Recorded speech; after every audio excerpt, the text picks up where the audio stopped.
I started making these dream machines about 5 years ago. I read about the discoverer of this effect, of the inventor of these machines, and wanted to create one myself. And anyone can make them at any time. All you need is a turntable, a light bulb, and a piece of cardstock. So I started making them for myself and for friends, and over the years started to branch out from the original designs created by Brian Geisen, who was an artist, a painter, a writer, a poet, a mystic, a friend of the Beats, William S. Burroughs, and Jack Kerouac, and Allen Ginsberg.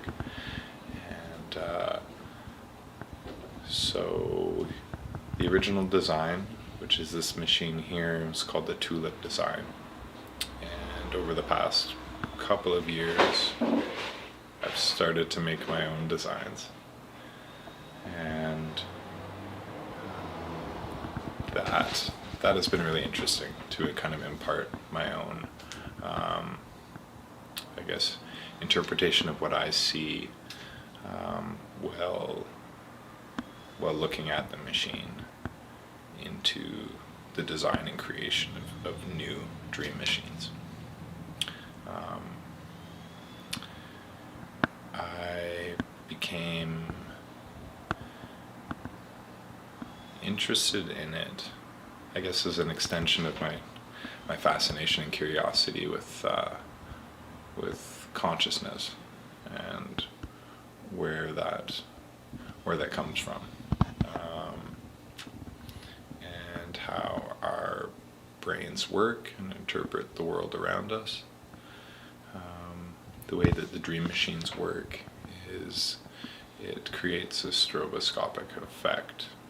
It triggers your alpha brain waves.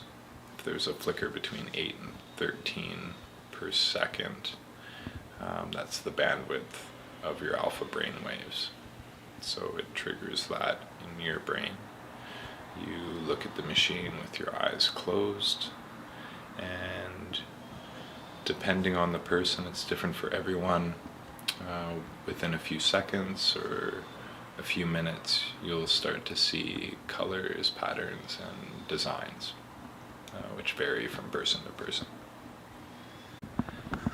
Yeah, my most recent designs have been based off of what I have seen while looking in the original design, the Tulip Design machines that I've made, where I've used circular patterns and triangles, because when I look into it, and I have experimented with looking into them for long periods of time, the effect does get more intense.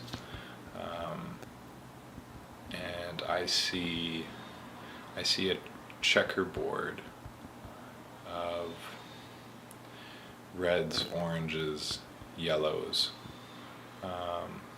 that are kind of pulsing and also scissoring from left to right. And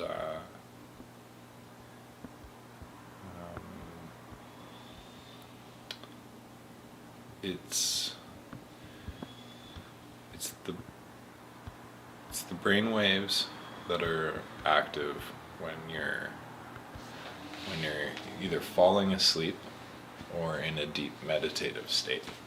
That's one of the reasons why it was dubbed the Dream Machine. Was it from our normal waking state, it lowers your brain activity. So it's also been dubbed the drugless high, where you can sit in front of it for 5, 10, 20 minutes, and when you walk away, depending on, again, how intense it is for you, can walk away feeling very different than when you first sat down in front of it. Very calm. A lot of artists have used them over the years for creative purposes, to kind of unlock a door don't have regular access to at the flip of a switch like these machines. Like, we do enter this brain state on a daily basis, but may not recognize it as such. It may be fleeting. It may be again before we're going to sleep. So I like that it's a unique experience where you can turn the machine on and then dive into this kind of realm of your consciousness for as little or as long as you want. It's up to you. You break the experience whenever you open your eyes and step away from the machine. I originally read about the creator and the creation of these machines years ago, a few years before I actually sat down and decided to create one myself. I was fascinated with the beat writers and artists of I guess spanning from the late 40s to the early 70s was their heyday.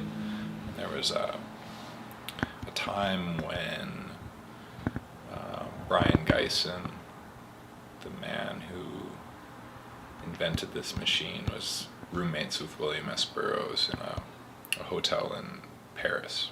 And I read a book about that called The Beat Hotel.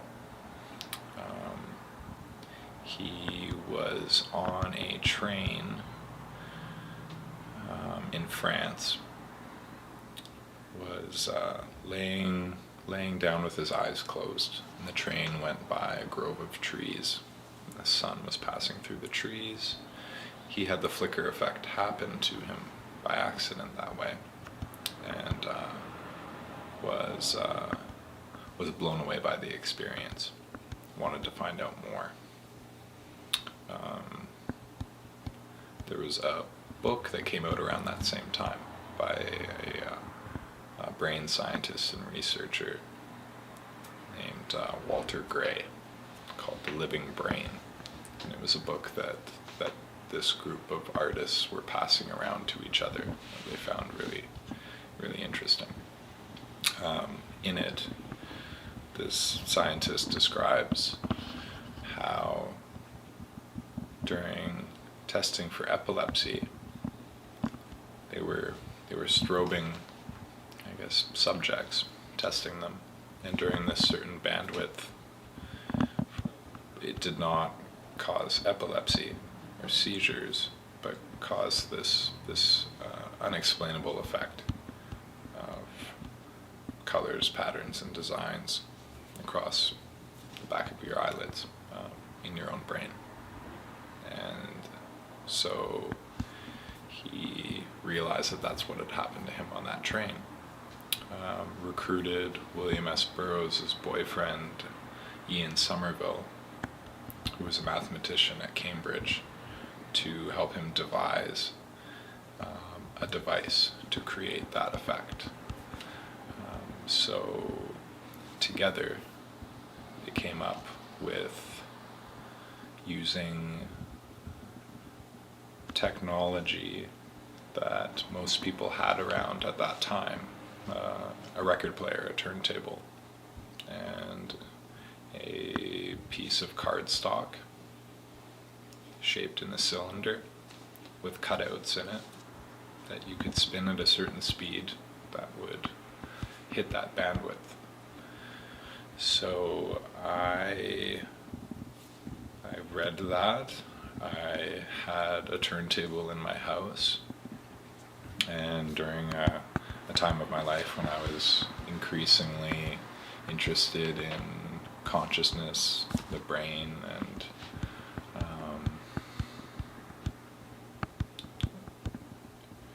creativity, and where all of these things reside and come from within us, decided to create my own.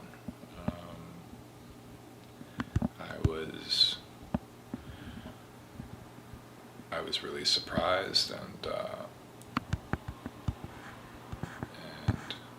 elated with the results. I would show friends of mine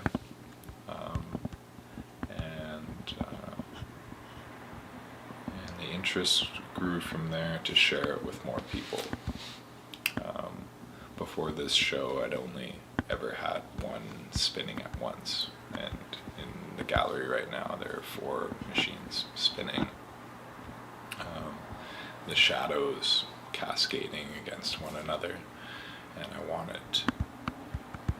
wanted the opportunity to have many people looking at them at the same time, and to be able to share and relate that experience to one another and create a conversation about the unknown in our brains and consciousness, and how it made you feel, how you feel at certain times of waking state, creative state, dream state, and that worked pretty well. There were a lot of really interesting conversations around what people were not only seeing. That's the other interesting thing to me about it. It's not just an optical illusion or something that creates colors in your again on the back of your eyelids. It's a feeling that you normally only have when you're meditating or about to fall asleep. So the combination of those two, the visual and also the physiological, I think are worth investigating and worth sharing with other people. And I hope that people are inspired to make their own, if they have a turntable, or if they're interested enough to find a turntable and a light bulb that they could hang above it, and that's all you really need. Anyone can make one, and it's billed as being the only art object ever designed that you look at with your eyes closed, which I am also fascinated with. You can design them in any way you like, as long as it follows a mathematical pattern. You can decorate them any way you like. I kept these ones for the show pretty minimal, because I wanted the focus not to be necessarily on the objects, but on what you see and what you experience yourself on your interior. And, so I'm happy with the results, and I'm going to continue to keep making them and experimenting and making new designs.